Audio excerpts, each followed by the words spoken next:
नमस्कार दोस्तों।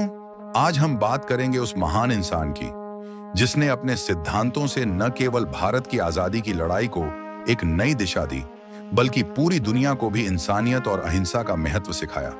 हम बात कर रहे हैं महात्मा गांधी जी की, जिनका जन्म 2 अक्टूबर 1869 को गुजरात के पोरबंदर में हुआ था। गांधी जी ने अपने हर कदम से यह साबित किया कि सत्य और अहिंसा के मार्ग पर चलकर भी सबसे बड़ी लड़ाई जीती जा सकती है।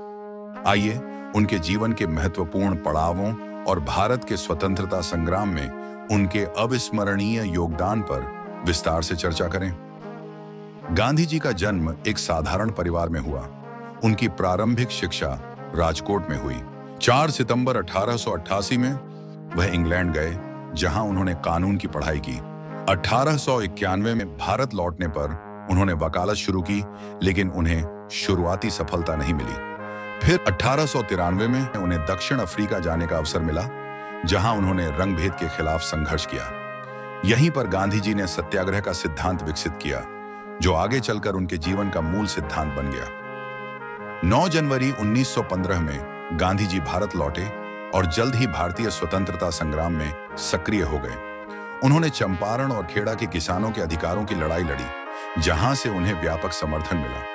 इसके बाद उन्होंने भारत की जनता के दिलों में जगह बना ली और स्वतंत्रता संग्राम के एक प्रमुख नेता बन गए। गांधी जी ने 1 अगस्त 1920 में असहयोग आंदोलन की शुरुआत की। यह आंदोलन जलियांवाला बाग हत्याकांड और अंग्रेजों के दमनकारी रवैये के खिलाफ था।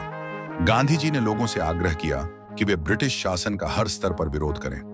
उन्होंने लोगों से कहा कि वे सरकारी नौकरियों का बहिष्कार करें, ब्रिटिश वस्त्रों का त्याग करें और विदेशी वस्तुओं का प्रयोग बंद करें। भारतीय जनता ने गांधी जी की बातों का अनुसरण किया और यह आंदोलन पूरे देश में फैल गया। हालांकि 1922 में चौरी चौरा कांड के बाद गांधी जी ने इसे वापस ले लिया, क्योंकि यह आंदोलन हिंसक हो गया था और गांधी जी हिंसा के सख्त खिलाफ थे। 1930 में गांधी जी ने एक और महत्वपूर्ण आंदोलन की शुरुआत की, जिसे नमक सत्याग्रह के नाम से जाना जाता है। यह आंदोलन ब्रिटिश सरकार द्वारा लगाए गए नमक कर के खिलाफ था। गांधी जी ने 12 मार्च 1930 को साबरमती आश्रम से डांडी तक 240 मील की पदयात्रा की और 6 अप्रैल 1930 को डांडी पहुंचकर समुद्र के किनारे पहुंचकर अपने हाथों से नमक बनाया। यह गांधी जी का एक प्रतीकात्मक विरोध था, जिसने पूरे देश को एकजुट कर दिया। इस आंदोलन ने अंग्रेजी हुकूमत की नींव हिला दी और भारत के स्वाधीनता संघर्ष में एक महत्वपूर्ण मोड़ लाया।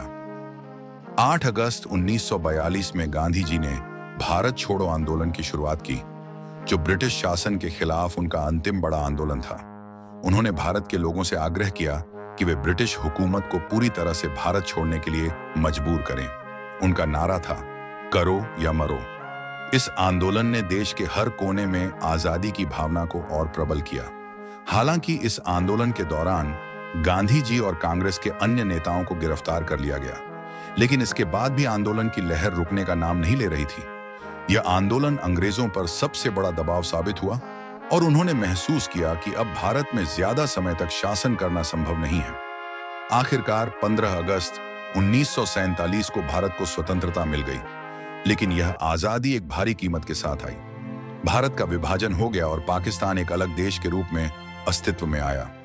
गांधी जी विभाजन से बेहद दुखी थे। उन्होंने जीवन भर हिंदू मुस्लिम एकता की बात की थी, लेकिन विभाजन ने उनके आदर्शों को गहरा धक्का पहुंचाया। स्वतंत्रता के बाद भी सांप्रदायिक हिंसा को रोकने के लिए गांधी जी ने कई बार अनशन किया। उनके प्रयासों से सांप्रदायिक तनाव कुछ हद तक कम हुआ, लेकिन विभाजन की त्रासदी को टाला नहीं जा सका। 30 जनवरी 1948 को गांधी जी की हत्या कर दी गई। नाथूराम गोडसे ने उन्हें गोली मार दी जब वह प्रार्थना सभा के लिए जा रहे थे। उनकी मृत्यु ने पूरे देश को शोक में डुबो दिया। गांधी जी ने अपना जीवन सत्य, अहिंसा और मानवता की सेवा में समर्पित कर दिया था। उनकी मृत्यु ने देश और विश्व को एक महान नेता से वंचित कर दिया। महात्मा गांधी का जीवन एक प्रेरणा है, सत्य, अहिंसा और धैर्य का प्रतीक। उन्होंने दिखाया कि बिना हथियार उठाए केवल सत्य और अहिंसा के माध्यम से भी अत्याचारी सत्ता के खिलाफ लड़ाई जीती जा सकती है। उनकी शिक्षाएं आज भी विश्व भर में मानवता, समानता और शांति के लिए प्रेरणा बनी हुई है। हमें महात्मा गांधी की इस अमूल्य विरासत को संजोए रखना है और उनके आदर्शों का पालन करते हुए समाज में शांति और सद्भाव का संचार करना है। अगर आपको यह वीडियो पसंद आया हो तो इसे लाइक करें, शेयर करें और हमारे चैनल को सब्सक्राइब करना न भूलें, ताकि हम आपको और भी महान ऐतिहासिक व्यक्तियों के जीवन के बारे में बताते रहें। जय हिंद।